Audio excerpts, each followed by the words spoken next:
추수감사절은요, 풍성한 수확과 한 해 동안 우리의 삶 속에서 베풀어 주신 하나님의 은혜를 감사하는 날이죠. 그래서 이 날에는 무엇보다도 하나님께서 한 해 동안 베풀어 주신 그 은혜 앞에 정말 감사의 마음을 가지는 것이 옳죠. 특별히 오늘 이 말씀은 우리가 때로는 사망의 음침한 골짜기를 지나칠지라도 하나님께서 함께 하실 때에 감사할 수밖에 없다는 이유를 우리에게 분명히 제시해 주죠. 여러분, 누구나 다 여건이 좋아서 감사할 수 있다면 그것은 진정한 감사가 아닙니다. 믿지 않는 사람도 그것은 할 수 있는 일이죠. 그러나 진정한 감사절 감사는 반드시 그것이 풍요로운 소산이 있기 때문에 감사하는 것이 아니라, 오늘 우리가 계속 들을 말씀처럼 어두운 골짜기, 이 고난의 터널을 지날 때에도 그 상황 속에서 하나님이 함께 하실 때에 감사할 수 있는 것이 바로 진정한 감사가 되겠죠. 오늘 이 말씀을 토대로 해서 제가 함께 말씀을 나누도록 하겠습니다. 여러분, 다시 한번 4절 말씀 읽어볼까요? 시작. 내가 사망의 음침한 골짜기를 다닐지라도 해를 두려워하지 않을 것은 주께서 나와 함께 하심이라. 주의 지팡이와 막대기가 나를 안위하시나이다.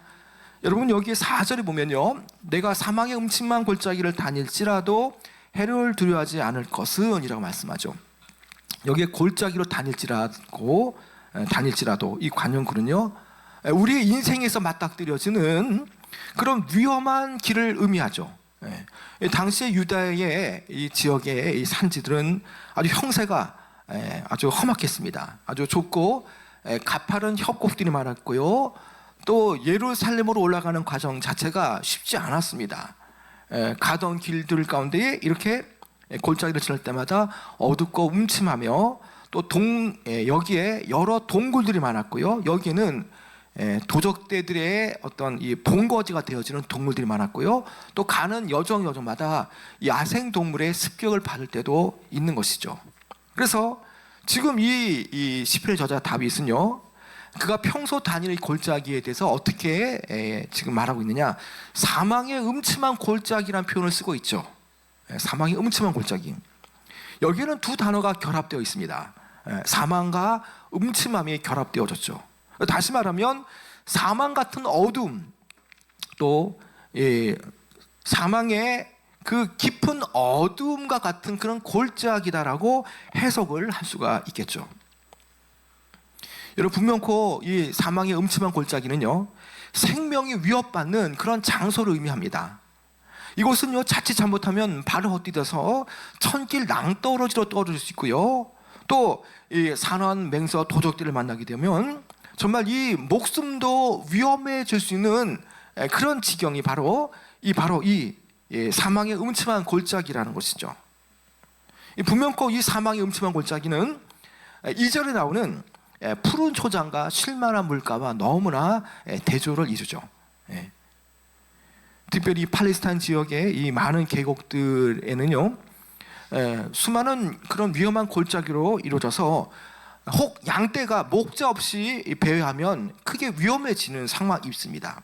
그래서 바울은 목자와 양의 관계를 빗대어서 하나님의 인도하심이 없는 그 인생길, 하나님을 알지 못하는 그 인생은 이처럼 사망의 음침한 골짜기를 지나치는 것과 같다라고 표현하고 있죠. 여러분, 우리 인생 가운데에 우리는 2024년도에 이런 골짜기를 이렇게 다 지나쳐 왔습니다. 어떤 사람에게는 이 골짜기가 정말 고통과 어려움의 그런 바로 장소였을 겁니다. 어떤 건강의 어려움들, 또 재정적인 문제들, 아니면 인간관계의 갈등과 단절, 아니면 정말 내 주변 지인들 가운데 정말 사랑하는 사람들이 정말 사라져버리는 그런 아픔도 겪는 이들도 분명히 있었을 겁니다.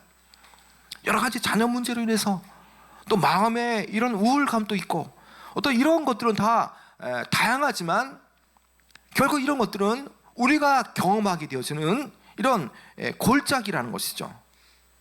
우리 교회도, 또 우리 성도들도 분명코 개인의 삶들, 또 교회의 삶을 우리가 보면은 분명코 이 한 해는 정말 힘들고 어두운 순간들을, 골짜기 같은 그 어려움들을 다 지나쳤을 겁니다. 그러나 다윗은 비록 그러한 곳이 위험한 곳이지만, 그러나 그 고난을 지나칠 때, 그 고난의 골짜기를 지나칠 때에도 감사할 수 있는 이유에 대해서 어떻게 말하느냐, 그것에 대해서 하나님의 동행하심이 있기 때문에 감사할 수 있다라고 고백하죠. 그래서 다윗이 내가 사망의 음침한 골짜기를 다닐지라도 해를 두려워하지 않는다라고 말하지 않습니까? 우리가 고난 속에서 감사할 수 있는 이유는요, 고난 자체 때문이 아니라 하나님께서 고난의 자리를 지나칠 때도 함께 하신다는 사실이죠. 여러분, 추수감사절의 감사도 이와 동일하다고 봅니다. 감사절이 단지 좋은 일이 많아서 감사하는 것이 아니라 정말 어려운 순간에도 하나님께서 우리와 함께 하신다는 그 사실 자체가 감사한 일이라는 것이죠. 소산이 많고 돈을 많이 벌어서 감사하는 것이 아니라, 어렵지만 내 인생이 지금 골짜기를 지나치는 어려운 시절을 겪고 있지만, 그러나 그 길 가운데에 하나님의 나와 동행하신다는 그 사실 자체가 바로 우리에게 감사의 요소가 되어져야 하는 것이죠. 여러분, 사망이 드리워진 이 음침한 골짜기, 이것은요, 어떤 환경이 이렇게 주님이 당장 우리에게 개입한다고 해서 환경이 바뀌거나 그런 건 아닙니다. 분명히 기도해도 어려울 때 있지 않습니까? 여러분, 그러나 중요한 것은 여호와 하나님이 함께 하시기 때문에 우리가 반드시 고난의 터널을 지나쳐야 되는데, 그 위험한 골짜기를 통과할 때에 주님이 함께 하시기 때문에 그 고난의 길을 우리는 통과할 수가 있다는 겁니다. 고난 속에서 하나님의 임재를 경험하죠. 그런 차원에서 이 고난의 터널에서 만나는, 이 고난의 골짜기에서 만나는 그 하나님의 임재하심은 우리가 더욱더 믿음의 확대가 되어지고 믿음의 이 진성이 드러날 수 있는, 마치 고난을 통해서 더 정금처럼 다듬어지는 그런 이 장소가 되어지는 것이죠. 여러분, 아무리 두려운 골짜기일지라도요, 하나님이 함께 하시면 달라진다라는 것입니다. 여러분, 다시 한번 4절 말씀 읽어볼까요? 4절이요. 4절 시작. 내가 사망의 음침한 골짜기로 다닐지라도 해를 두려워하지 않을 것은 주께서 나와 함께 하심이라. 주의 지팡이와 막대기가 나를 안위하시나이다. 여러분, 여호와 하나님께서 언제 어디나 우리와 함께 하시기 때문에, 기쁠 때나 슬플 때나 우리와 함께 하시기 때문에 우리에게 닥쳐지는 두려움과 문제는 결코 큰 문제가 아니라는 겁니다. 마치 목자 옆에 양이 있을 때에 어떤 상황이 펼쳐지더라도 목자의 손에 의지하기 때문에 양은 든든해지기 마련이죠. 여러분, 주께서 나와 함께 하심이라는 의미를 여러분 잘 생각해 보시기 바랍니다. 주님께서 나와 함께 하시는데 그냥 주께서 함께 하시는 그것 자체만으로 끝나는 것이 아니죠. 그 목자가 양을 이끌 때에 푸른 초장과 실만한 물가를 이끌는 것처럼 그냥 함께 한다고 말하는 게 아닙니다. 그 양이 필요한 것에 그 필요를 채워주고, 양이 아플 때 돌보고, 또 그가 필요한 그런 초장과 물가로 인도해 주는 것이죠.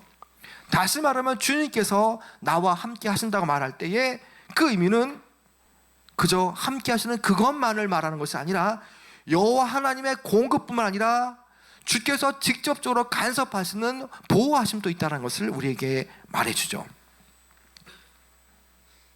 이런 고난을 통과하는 골짜기에서 도무지 감사가 안 나올 수도 있습니다. 그러나 주께서 나와 함께 하시면요, 어느샌가 함께 하신 그 자체로 인해서 절로 감사가 나올 수밖에 없다는 것이죠. 왜 그렇습니까? 1절 말씀처럼 여호와 하나님은 내게 목자가 되시기 때문에 내가 부족함이 없다라고 고백하지 않습니까? 여호와 하나님이 내 삶을 끌어가시고 인도하시고, 내가 무엇이 부족하고 내가 어떤 상처와 아픔을 가지고 있다는 것을 다 아시는데, 목자가 형편을 다 아시는데 그 양을 가만히 두겠습니까? 아니죠. 그 목자께서 우리를 가장 부족함이 없는 상태로 우리를 이끄신다는 것입니다. 여러분, 그래서 이 추수감사절에 대한 인식은 재정립되어져야 됩니다. 비단 풍성한 수확물을 받고 또 좋은 환경에서 그것이 내게 있기 때문에 감사하는 것이 아니라, 어떠한 고난의 현장 속에서도요, 하나님이 나와 함께 한다는 그 사실, 그 자체에서 감사를 느낄 수 있는 그런 절기가 되어줘야 한다는 것입니다. 여러분, 하나님께서 목자가 되셔서 그 양을 이끌어 가실 때에 그 주님의 인도하심이 얼마나 정말 크고 감사합니까? 그 죽음의 골짜기를 지나칠지라도, 아니면 깜깜한 그 이 어둠이 드려진 그 골짜기를 지나칠지라도 주님이 함께 하시기 때문에 우리에게는 걱정이 되지 않는다는 것이죠. 여러분, 시편의 기자, 주께서 나와 함께 하심이라는 말씀을 우리가 볼 때에, 여러분, 이 말씀은요, 일찍이 이 다윗이 경험한 그 많은 소산에서 드러난 것들이죠. 날마다 주님께서 힘들 때마다, 어려울 때마다, 외롭고 또 그 맹수가 이렇게 엄습할 때마다 주님께서 어떻게 인도하십니까? 4절 하반절 말씀처럼 주의 지팡이와 막대기가 나를 안위하신 것을 그는 보았기 때문이라는 것이죠. 여러분, 고난의 골짜기를 지나칠지라도 하나님께서 우리를 인도하시면 어떤 일이 벌어집니까? 4절 하반절의 말씀처럼 주의 지팡이와 막대기가 나를 안위하신다라는 것이죠. 여러분, 지팡이는 무엇을 말합니까? 지팡이는요, 양을 인도하는 도구로서 하나님께서 우리가 어디로 가야 할지를 보여주는 것이 상징이 바로 지팡이라는 것이죠. 이 지팡이 통해서 어디를 가는 것을 알리는 것이죠. 우리가 잘못된 방향으로 갈 때에, 아니면 우리가 혼란 가운데 있을지라도 주의 지팡이는 우리를 반드시 옳은 길로 인도하고 안전한 길로 인도하신다는 것이죠. 이런 막대기는 무엇입니까? 이런 막대기는요, 양을 외부의 위협으로부터 지켜주는 도구가 되어지지 않습니까? 우리를 대적과 위험으로부터, 아니면 위급한 상황 속에서 마치 주님의 권능의 팔로 우리를 감싸 운행하시고 우리를 지켜 보호하시는 것처럼, 막대기는 바로 주님께서 우리를 보호하시는 바로 도구라는 것입니다. 여러분, 우리는요, 이제 11월 이제 우리 중순을 지나면서 정말 우리가 이해하지 못하는 방식으로 주님께서는 지금까지 내 자녀와 우리 가정을 지키시고 보호하셨다는 것입니다. 왜 그렇습니까? 고난의 터널, 고난의 골짜기를 지날지라도 주께서 주의 지팡이와 막대기로 우리의 갈 바를 인도하시고, 우리가 혼란 가운데 있을지라도 옳은 길로, 안전한 길로 인도하셨고, 우리가 외부의 어려움과 위협으로부터 우리가 고통받을 때에 주의 막대기로 우리를 지키시고 친히 마치 보호막이 되시는 것처럼 우리를 지키시고 우리를 위급한 상황에서 우리를 보호하셨다는 것이죠. 여러분, 그렇기 때문에 우리의 상황이 힘들고 어려울지라도 주님께서 주의 지팡이와 막대기를 인도하시면요, 아무런 문제가 커도 그것은 결코 문제가 아니라는 것이죠. 여러분, 그렇기 때문에 오늘 우리가 이 추수감사절에 무엇보다 중요한 것은, 지금 조금 어렵더라도요, 주님께서 내 인생을 끌고 간다는 사실을 우리는 믿어야 되는 것입니다. 어떤 분들은요, 고난의 터널을 지나가는 분도 계실 겁니다. 그러나 이제 막 초입에 들어와서 고난의 터널, 골짜기를 지나가는 분도 계십니다. 그러나 중요한 것은 하나님이 날마다 우리와 함께 하심을 믿어야 한다는 것이죠. 그분과 함께하는 길, 그분과 함께하는 골짜기는요, 우리에게 비록 두려움이 있을지라도 주의 능력과 주의 강한 편팔을 통해서 이 두려움의 골짜기를 우리는 지나칠 수가 있다는 것입니다. 여러분, 하나님께서 내 삶에서 벌어지는 모든 일을 다 보고 계십니다. 예수 그리스도께서 날마다 우리와 함께 하신다는 것이죠. 그래서 우리는 주님의 손을 붙잡고 우리의 그 많은 어려운 상황 속에서도 주께서 함께 하심을 믿고 의지하며 나가면 되는 것이죠. 여러분, 지금 뭔가 안 되고 있습니까? 뭔가 어렵습니까? 여러분, 마음을 잡으시기 바랍니다. 주께서 고난의 터널을 지날지라도, 골짜기를 지날지라도, 그 사망의 음침한 상황이 도래할지라도 주께서 우리를 꽉 잡고 계시다는 사실, 우리의 길을 주께서 붙잡고 계신 사실, 그래서 우리는 날마다 주님을 떠나지 않는 한 주께서 우리를 인도하시고 그 다급한 상황 속에서 우리에게 도움을 주신다는 사실을 우리는 믿어야 되는 것입니다. 여러분, 이제 좀 말씀을 맺도록 하겠습니다. 여러분, 이 시편 23편 4절은요, 고난 속에서도 감사할 이유를 우리가 찾아볼 수 있는 것이죠. 하나님께서 우리에게 우리를 만나주시고 우리를 인도하시고 보호하심 속에서 우리는 그 고난의 터널, 고난의 골짜기 속에서도 감사할 수가 있는 것이죠. 여러분, 추수감사절 맞이하여서 우리의 감사가 어떤 환경이나 주어진 소산에 좌우되지 않고 골짜기를 지나는 고난 속에서도 그분의 임재하심과 그분의 동행하심 자체를 기뻐하는 감사로 이어지시는 여러분 되어지기 축원합니다. 여러분, 추수감사절 맞이해서요, 올 한 해 지나온 골짜기를 돌아보시기 바랍니다. 얼마나 많은 하나님의 은혜가 있었습니까? 얼마나 많은 위기와 어려움 속에서도 내 자녀와 남편과 아내를 위해서 하나님의 이 친히 돌보심이 얼마나 많았습니까? 여러분, 그 상황 속에서 우리는 어떻게 할 수가 없었습니다. 그러나 하나님께서는요, 그 자리에서 이 고난의 골짜기를 돌보시고 우리가 그 길을 잘 나올 수 있도록 하나님께서는 다 우리가 이해할 수 없는 방법을 다 그 일을 다 진행시켜 주셨다는 것이죠. 그래서 여러분들이 이 자리에 온 것 자체가 하나님의 은혜고 하나님의 인내하심 때문이라는 것이죠.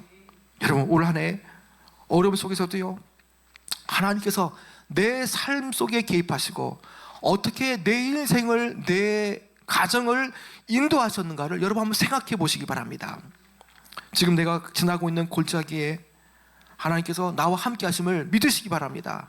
그리고 하나님께 감사하시기 바랍니다. 그리고 이 고난의 터널도 반드시 주님께서 거쳐가게 하시고 그 뒤에 축복의 시온의 대로가 열리게 하시는 사실을 여러분 믿으시기 바랍니다. 여러분, 올 추수감사절, 여러분 무엇보다도 상황에 따라서 흔들리지 않는 그런 감사가 되어지기 바랍니다.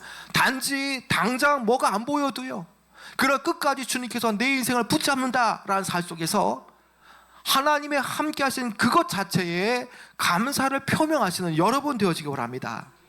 여러분, 이 험악하고 이 힘든 세상 어떻게 우리가 홀로 갈 수 있겠습니까?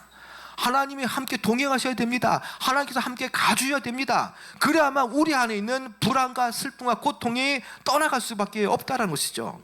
여러분, 2024년도 아니 인생의 끝날까지 여러분, 우리는요, 이 고난의 골짜기를 지나칠 때 잊지 말아야 될 것, 그것은요, 여호와 하나님만을 영원한 목자로 삼는 사람들, 그 사람들에게는요, 하나님의 한량없는 은혜와 하나님의 인내하심이 날마다 계속된다는 사실입니다. 그래서 오늘 이 추수감사절 맞이해서 우리가 상황에서 비롯되어지는 그 감사가 아니라 이제는 어떤 상황이든 간에 주님께서 나를 돌보시고 동행하시는 그 사실 속에서 참 감사를 발견할 수 있는 귀한 여러분 되어지길 축원합니다.